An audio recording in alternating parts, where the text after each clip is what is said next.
Bismillahirrahmanirrahim. Assalamualaikum warahmatullahi wabarakatuh. Perkenalkan kami dari kelompok 9 eh, dari mata kuliah Biosains yang diampu oleh Profesor Dr. Muktini Sinurjaya di MSI akan membahas tentang materi dari Medical Product Distribution dengan judul artikel yang kami temukan yaitu Pharmaceutical Quality Assurance of Local Private Distributors.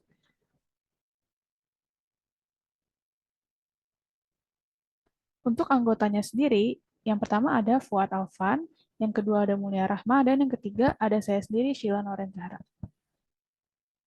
Yang akan kita bahas pada kesempatan kali ini yaitu ada identitas artikel, lalu ada pendahuluan, metode, hasil, serta pembahasan dan kesimpulan. Kita masuk ke identitas dari jurnal atau identitas dari artikelnya. Yang pertama itu kita mendapatkan artikel dari jurnal yang bernamakan BMJ Journals. Atau ini BMJ Journal adalah sebuah website yang dapat kita akses secara online yang di dalamnya ini terdapat artikel-artikel secara internasional yang membahas tentang kesehatan global. Untuk judulnya telah saya sebutkan, yaitu Pharmaceutical Quality Assurance of Local Private Distributors, atau dalam bahasa Indonesia-nya adalah eh, apa ya, kepastian dari kualitas obat-obatan dari lokal distribusi yang tidak dari pemerintah. Jadi lokal distribusi yang memang itu datang dari eh, apa ya, private distributors. Jadi bukan dari pemerintah, yang bukan dari pemerintah. Yang selanjutnya ada penulis yang ditampilkan di layar. Ada publikasinya pada tanggal 9 Juni 2018 dengan DOI-nya sebagai berikut dan halamannya 1 sampai 10. Selanjutnya kita akan masuk ke pendahuluan. Pendahuluan dari uh, artikel ini disebabkan oleh uh, kualitas obat-obatan yang semestinya sudah terjamin untuk menghindari hal-hal yang tidak diinginkan yang terjadi pada uh, kesehatan diri pribadi dan kesehatan secara skala besar atau yang ada di masyarakat publik.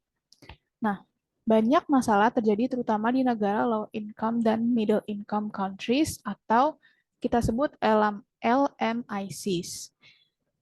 Atau dalam bahasa Indonesianya adalah negara-negara yang eh, pendapatannya itu rendah atau menengah. Nah, eh, dari penelitian tersebut, sayangnya didapatkan globalisasi dari produksi dan distribusi obat-obatan dunia ini belum disertai dengan sistem regulasi yang memang ada di dunia gitu. Jadi belum merata secara dunianya, secara globalisasinya. Dan pasar global sekarang ini, sedangkan pada sekarang ini pasar global di dunia ini distandarisasi atau dicirikan oleh rata-rata yang sudah mencakup beberapa standar kualitas obat-obatan dalam negara. Jadi di dalam beberapa standar itu dijadikan satu untuk mencirikan bagaimana pasar global itu. Obat-obatan, lalu yang poin ketiga, obat-obatan berkualitas buruk termasuk pemalsuan yang dilakukan dengan sengaja dan curang. Banyak negara-negara yang tidak mematuhi regulasi-regulasi yang telah ditetapkan di dunia secara globalnya, sehingga obat-obatan yang didistribusikan dan yang diperjualbelikan ke masyarakat itu kualitasnya tidak terjamin secara regulasi yang telah ditetapkan dari WHO. Selanjutnya ini ada key questions atau yang dapat kita perhatikan lebih lanjut ini adalah apa yang sudah diketahui sebelumnya dari penelitian ini. Jadi banyak obat-obatan atau regulasi-regulasi obat-obatan di negara-negara yang berpendapatan rendah dan menengah ini yang kekurangan sumber daya untuk melakukan atau menjalani distribusi serta eh, distribusi serta menyalurkan obat-obatnya ini sesuai dengan baku mutu yang telah ditetapkan karena kurangnya kurang sumber daya tadi. Lalu sistem-sistem dari kualitas obat distribusi ini secara publik, bahkan secara publiknya ini sudah mempresentasikan banyak kelemahan-kelemahan, apalagi dari sektor private-nya atau yang non-pemerintah. Nah, apa yang ditemukan pada penelitian ini adalah banyak obat-obatan yang didistribusikan dari private distributors ini di negara-negara berpendapatan rendah dan menengah ini banyak yang tingkat kepatuhannya itu juga rendah. Jadi selain publik selain publik dan selain publik distributor banyak juga eh, private distributor yang tidak mematuhi kualitas standarnya. Dan apa aja dari penelitian baru ini yang dapat kita ambil? Yang pertama itu untuk mencegah dari kelemahan-kelemahan distribusi ini yang dapat membuat obat-obat ini menjadi lemah kualitasnya dan kualitas dari sistem ini harus memadai untuk kualitas yang memadai ini harus dipatuhi atau dijalankan baik di publik atau private sektor. Lalu yang terakhir itu ada evaluasi yang telah distandarisasi untuk mengimprove dari self-evaluation dan regulatory inspeksi untuk distribusi di private sector tersebut. Lalu kita akan masuk ke metode-metode yang digunakan pada penelitian ini. Metode yang digunakan yaitu metode deskriptif dengan pendekatan kuantitatif, di mana metode deskriptif ini menjelaskan dengan menggambarkan dari situasi yang ada secara apa adanya. Dengan pendekatan kuantitatif yang menggunakan angka-angka untuk menggambarkan dari penelitian yang didapatkan. Sehingga dari angka tersebut dapat digambarkan dituangkan dengan kata-kata. Lalu data-data yang diambil ini sampling-samplingnya dari secondary data yang diturunkan dari database QUAMED atau Quality Medicine yang dapat diakses di HTTPS yang ditampilkan di layar. Ya, selanjutnya akan dilanjutkan oleh rekan saya Mulia. Baik, selanjutnya ada result atau hasil. Next.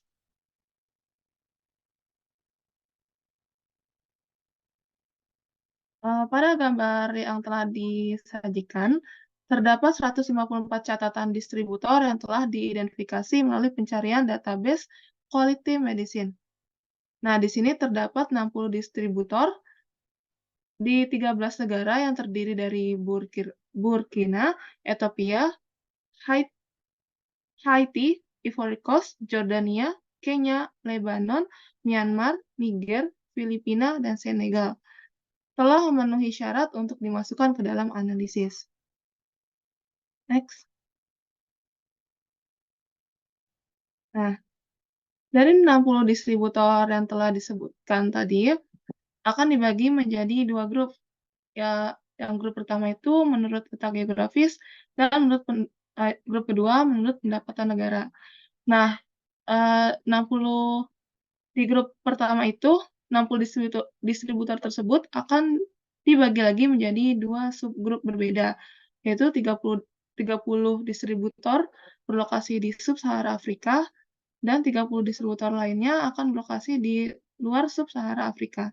Dan grup yang kedua juga sama akan dibagi lagi menjadi dua sub berbeda, di mana 29 distributor akan berlokasi di low income country atau negara yang berpenghasilan rendah, dan 31 distributor lainnya akan berlokasi di middle income country atau negara yang berpenghasilan menengah.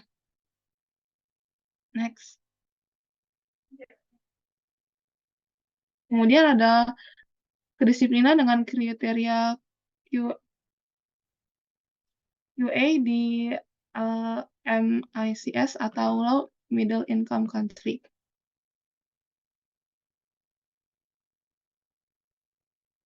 Kedisiplinan pada kriteria QA sangat bervariasi antar distributornya.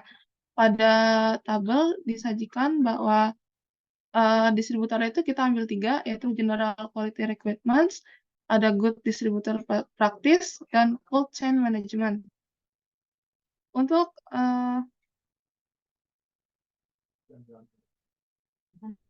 General Quality Requirement memiliki core tendensi, yaitu 1,1 dengan IQR-nya itu 0,5 sampai 2. Dan untuk Good Distributor Practice itu memiliki tendensi sentralnya 1,5 dengan IQR-nya 0,80 sampai 2,25. Dan Cold Chain Management memiliki tendensi sentralnya adalah 2 dengan IQR-nya adalah 1 sampai 3. Nah, dari tabel tersebut dapat disimpulkan bahwa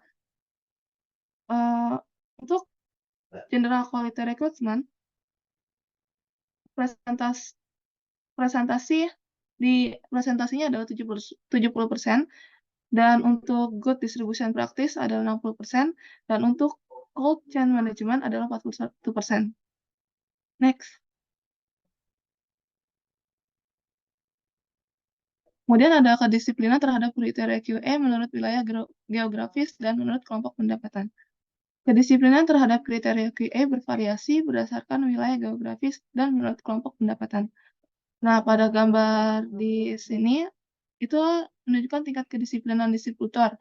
Yang pertama, garis biru ini menunjukkan kepatuhan yang sangat rendah atau rendah. Kemudian yang kedua adalah garis biru yang di atas itu menunjukkan kepatuhan yang sedang atau baik. Maka dapat disimpulkan bahwa distributor di luar sub-Sahara Afrika dan negara berpenghasilan menengah itu memiliki tingkat kedisiplinan yang tinggi. Sedangkan dalam sub-Sahara Afrika dan negara berpenghasilan rendah, kedisiplinannya umumnya sangat rendah atau rendah. Next. Baik, selanjutnya akan dilanjutkan oleh anggota kelompok lainnya, itu Fuad Elvan. Kemudian kita masuk ke pembahasan tentang discussion atau diskusi. Di mana evaluasi kami terhadap sistem mutu dari sampel yang nyaman dari 60 distributor farmasi swasta di 13 LMIC, hasil kami menunjukkan kepatuhan yang umumnya buruk dengan memadai standar QA. Hal ini menegaskan hipotesis awal kami bahwa kepatuhan terhadap prinsip-prinsip MQAS WHO pada umumnya akan rendah, dan ini tidak mengherankan mengingat lemahnya pengawasan regulasi di banyak LMIC. Kemudian kita lanjut ke grafik yang ada di sebelah kanan, di mana pada gambar 1 menjelaskan presentase distributor farmasi swasta lokal di setiap tingkat kepatuhan untuk sampel lengkap untuk setiap kriteria jaminan mutu, di mana pada persyaratan kualitas umum, jumlah distributor yang dievaluasi yaitu sebanyak 60 distributor, di mana ada sebanyak 30% yang sudah mendekati standar, diantaranya 27% dengan kepatuhan sedang dan 3% dengan kepatuhan baik. Sisanya 27% dengan kepatuhan rendah dan 43% dengan kepatuhan yang sangat rendah. Kemudian pada grafik praktik distribusi yang baik, di mana jumlah distributor yang dievaluasi yaitu sebanyak 60 distributor. Yang mana menghasilkan ada sebanyak 40% yang sudah mendekati standar, diantaranya 28% dengan kepatuhan sedang dan 12% dengan kepatuhan baik. Sisanya bernilai 27% dengan kepatuhan rendah dan 30% dengan kepatuhan yang sangat rendah. Dan yang terakhir ada 3% yang sangat tidak patuh. Kemudian pada grafik manajemen rantai dingin, di mana jumlah distributor yang dievaluasi sebanyak 44 distributor. Ada sebanyak 60% yang sudah mendekati standar, diantaranya 32% dengan kepatuhan sedang dan 14% dengan kepatuhan baik, lalu 14% dengan kepatuhan sangat patuh. Sisanya ada sebanyak 18% distributor dengan kepatuhan rendah dan 23% distributor tidak patuh. Kemudian, setelah mengetahui pembahasan dari slide-slide sebelumnya dan grafik-grafik yang telah dipaparkan, kita bisa mengambil beberapa poin, diantaranya poin-poin diskusi, diantaranya yang pertama, NMRA negara miskin, di mana NMRA di negara-negara miskin lebih mungkin tidak dapat atau sepenuhnya memenuhi tugas inti mereka, yaitu memastikan kualitas, kemanjuran, dan keamanan semua obat yang beredar di negara mereka karena kurangnya pasokan yang memadai. Yang kedua, poin kedua yaitu NMRA yang melisensikan distributor bekerja buruk. Kenapa kami bisa mengatakan demikian? Mungkin secara tentatif kami mengusulkan dua penjelasan untuk variabilitas ini. Pertama, mungkin karena definisi standar penyimpanan dan distribusi yang tidak jelas dalam peraturan nasional karena PDB seringkali tidak termasuk dalam undang-undang farmasi di banyak negara. Atau ketika mengacu pada PDB, standar tidak ditentukan secara memadai. Misalnya, dalam penilaian sistem regulasi obat di 26 negara SSA, WHO melaporkan pada tahun 2010 bahwa pedoman nasional seringkali tidak sejalan dengan standar PDB WHO. Kedua, mungkin karena buruknya atau variabel pengawasan pada distributor farmasi oleh NMRA yang tidak ketat. Dan dalam penelitian yang sama terhadap sistem regulasi obat di 26 negara SSA, WHO melaporkan bahwa struktur yang ada untuk menginspeksi distributor farmasi seringkali tidak terkoordinasi dengan baik dan kualitas inspeksi yang terbatas.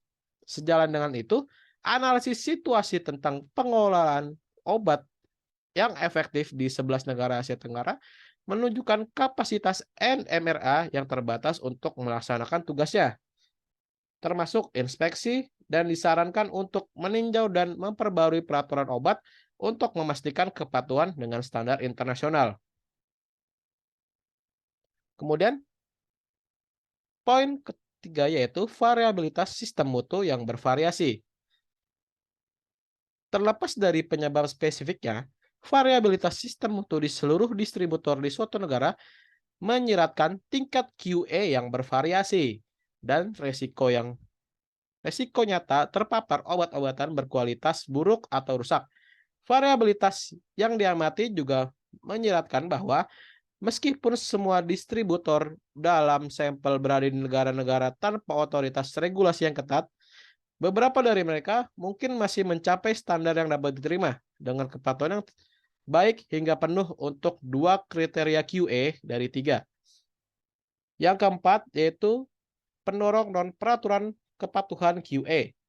Pada tahap ini, kami berhipotesis bahwa insentif untuk berinvestasi dalam sistem kualitas mungkin berasal dari kebijakan perusahaan atau mungkin berasal dari pasar secara khusus jika klien utama mereka memiliki persyaratan kualitas yang ketat atau tidak memiliki, atau jika mereka ingin menjangkau klien tersebut, distributor akan berinvestasi untuk meningkatkan sistem QA mereka. Yang kelima, memperbaiki standar QA yang memadai. Di mana, seperti yang dikatakan di atas, hasil keseluruhan kami secara umum menunjukkan kepatuhan yang buruk terhadap standar QA yang memadai. Untuk memperbaiki situasi ini, negara perlu menetapkan penatagunaan sistem farmasi serta kebijakan farmasi nasional yang memadai. Untuk melakukannya, diperlukan komitmen yang kuat di tingkat pemerintahan, oleh donor, dan oleh sektor swasta. Kemudian yang terakhir, poin diskusi kami yaitu regulasi yang buruk, di mana situasi kepatuhan yang buruk terhadap standar kualitas memadai saat ini sebagian besar disebabkan oleh regulasi yang buruk dan penegakan peraturan yang buruk di LMICS. Selain faktor penyerta yang penting seperti kurangnya insentif pasar untuk kualitas dan kurangnya pembandingan, terutama di negara, akan bermanfaat juga untuk menilai dampak dari kebijakan peraturan yang lebih baik terhadap kinerja distributor farmasi. Misalnya di Ethiopia baru-baru ini menerbitkan pedoman PDB resminya dan mungkin menarik untuk menilai secara formal dampaknya terhadap praktik distributor setelah beberapa tahun.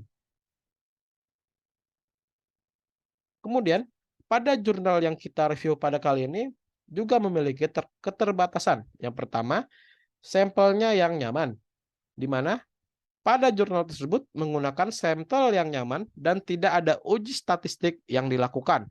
Kemudian, laporan naratif, di mana laporan naratif diterjemahkan secara retrospektif menjadi skor kuantitatif oleh seorang peneliti yang tidak ikut serta dalam audit. Kemudian, yang ketiga ada temuan yang bias, di mana temuan pada jurnal ini mungkin bias secara positif oleh fakta bahwa distributor yang termasuk dalam sampel kami secara sukarela setuju untuk menjalani audit, yang mungkin menunjukkan sikap positif terhadap peningkatan kualitas. Kemudian kita masuk ke pembahasan tentang conclusion atau kesimpulan. Di mana yang pertama, studi ini menyelidiki dengan menggunakan alat standar yang berasal dari WHO MQAS, di mana studi ini dengan tujuan menyelidiki sistem kualitas distributor farmasi swasta lokal di LMICS. Kemudian, yang kedua ada kepatuhan yang tidak memadai terhadap GQR, dan PDB. Temuan kami menunjukkan kepatuhan yang tidak memadai terhadap GQR dan PDB yang menyeratkan resiko paparan yang signifikan terhadap obat-obatan berkualitas buruk atau terdegradasi. Yang ketiga, pengawasan peraturan terhadap distributor ini harus diperkuat, di mana tujuan tersebut untuk memastikan bahwa kepatuhan terhadap kriteria kualitas dan PDB yang ketat menjadi prasyarat penting untuk mendapatkan lisensi. Yang keempat, insentif pasar yang positif. Selain itu, insentif pasar yang positif terhadap kualitas juga akan memicu peningkatannya kualitas. Kemudian, yang kelima, pengembangan alat evaluasi standar, di mana pengembangan alat evaluasi standar yang terinspirasi oleh MQAS WHO namun disesuaikan dengan karakteristik distributor tersebut dapat membantu untuk pemantauan dan evaluasi untuk pemeriksaan peraturan dan sebagai alat pelatihan untuk meningkatkan standar saat ini. Sekian presentasi dari kelompok kami, kurang lebihnya mohon maaf. Wassalamualaikum warahmatullahi wabarakatuh.